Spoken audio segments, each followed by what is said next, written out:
بسم اللہ الرحمن الرحیم۔ ناظرین کرام، ہم آپ کی خدمت میں پروگرام ہم اور ہماری صحت لے کر حاضر ہیں، اور آج ہماری اس مجلس کا موضوع ہے کہ مادہ منویہ یعنی سیمن میں کون سی خصوصیات درکار ہوتی ہیں۔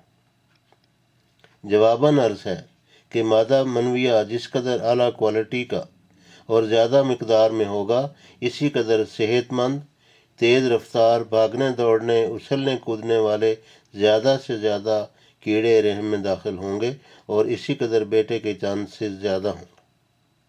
لیکن جیسا کہ ہم کہہ چکے ہیں، یہ سب انسانی تدابیر ہیں، انجام کار نتیجہ خدا کے ہاتھ میں۔